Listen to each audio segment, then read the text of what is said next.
Je pense que le scepticisme et l'athéisme, qui selon moi sont la même chose, sont des concepts avec lesquels beaucoup de gens ne sont pas d'accord.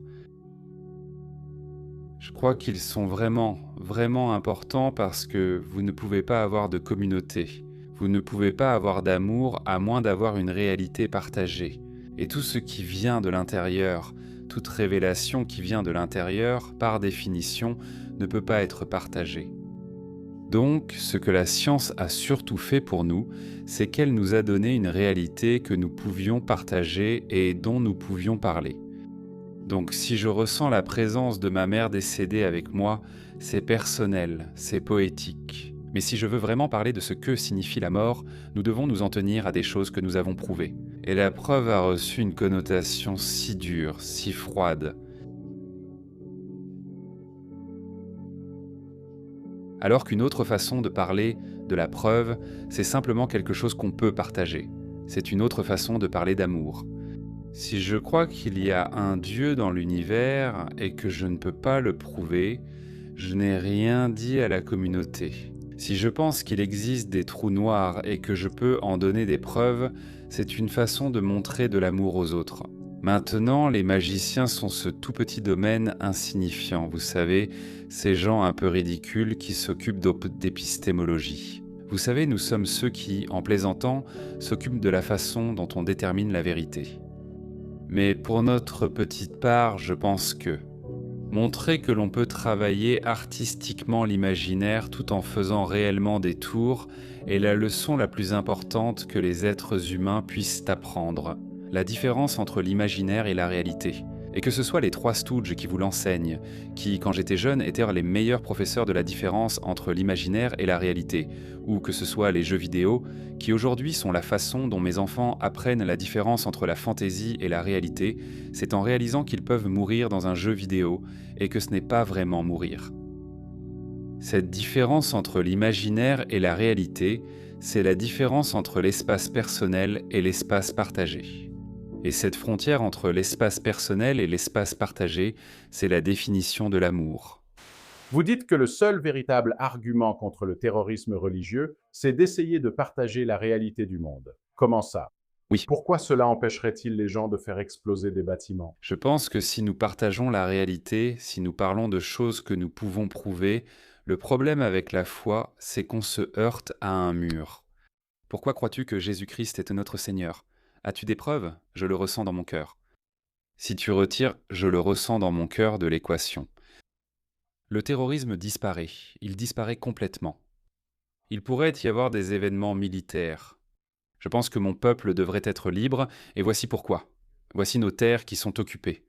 Mais l'idée que, vous savez, c'est «et nous sommes déjà là».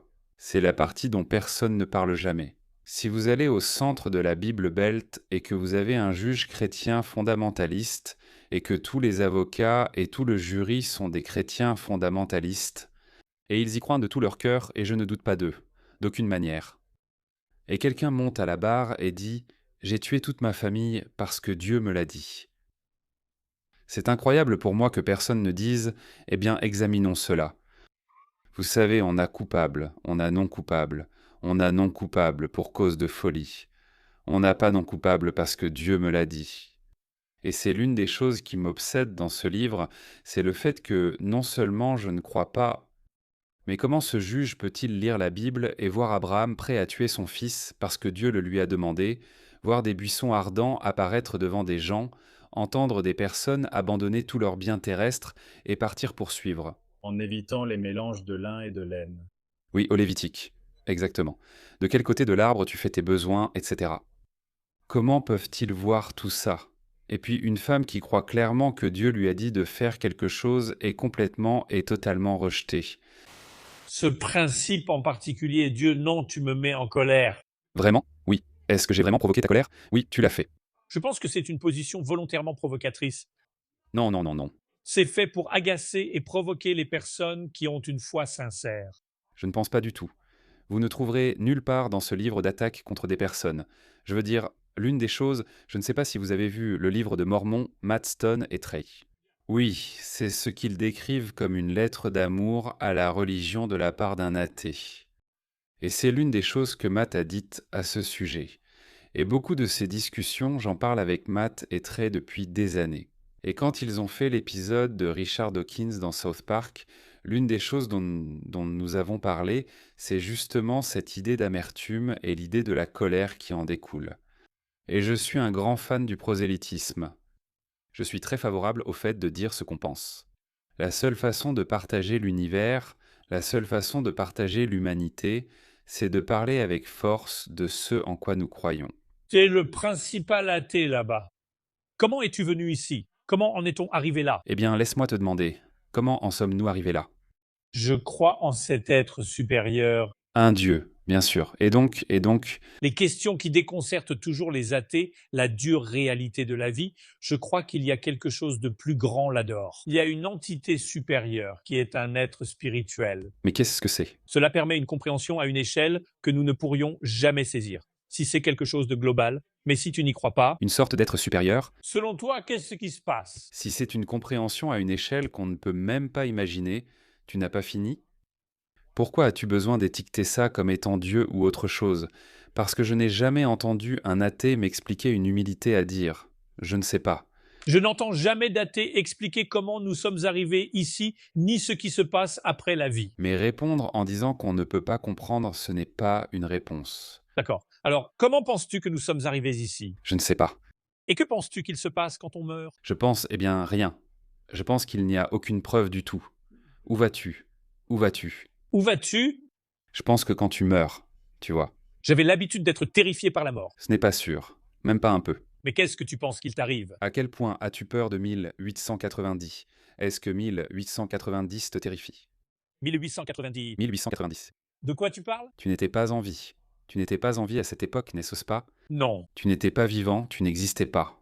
Cela te fait-il peur? non. Alors pourquoi 2090 serait-il pire que ça? Je n'ai pas peur de mourir car je crois qu'on va au paradis, ce qui est merveilleux. Moi non plus. Et pour toi, Assia, où sont tes preuves qu'il existe un paradis? Eh bien, Parce que je reviens à la question de la création. d'accord.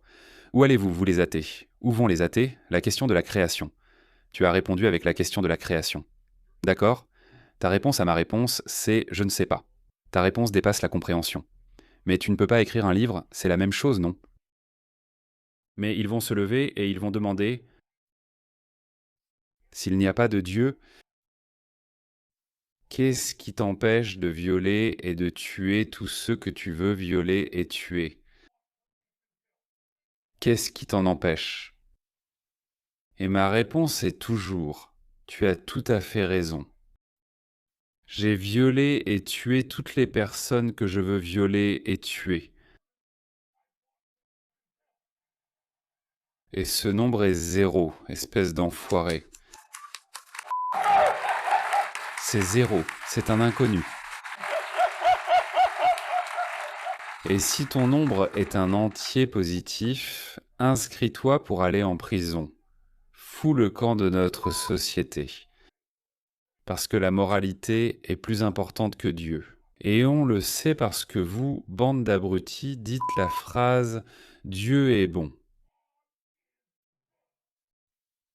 Et si la moralité n'est pas plus importante que Dieu, vous n'avez pas le droit de dire ça. Ça ne veut rien dire. Sans croire en un bien ou en une certaine moralité, on ne peut pas dire que Dieu est bon. Vous dites que tout ce que Dieu fait est acceptable, selon la Bible. Il fait tout ce qui est mauvais. Aviez-vous quelque chose de particulier? Un chemin de Damas. Ou cela vous est devenu clair? Ou est-ce le fruit d'une rationalisation progressive? C'est l'une des choses les plus intéressantes à propos de l'athéisme. Les gens ont des révélations pour devenir religieux. Les gens deviennent religieux lors des pires moments de leur vie. Ils implorent Jésus sous une grande pression. On n'entend pas souvent cette histoire chez les athées. C'est généralement progressif. Cela vient généralement de la lecture. Cela vient généralement de discussions. Cela vient généralement de l'introspection. Et pour moi, c'était au lycée en lisant la Bible. Je veux dire, je conseille à toute personne qui cherche la voie vers l'athéisme de simplement lire la Bible. Au moment où vous arrivez au milieu du Lévitique, vous avez décroché. Vous pourriez aussi simplement arrêter la lecture. Pour soutenir la création de vidéos similaires, vous pouvez faire un don à la chaîne via notre page Patreon. Cela vous donnera également un accès anticipé aux vidéos et aux mises à jour de la chaîne. Vous aurez aussi accès à notre serveur Discord où vous pourrez participer à des discussions et des débats avec les autres membres de notre communauté. Découvrez-le en cliquant sur le lien dans la description.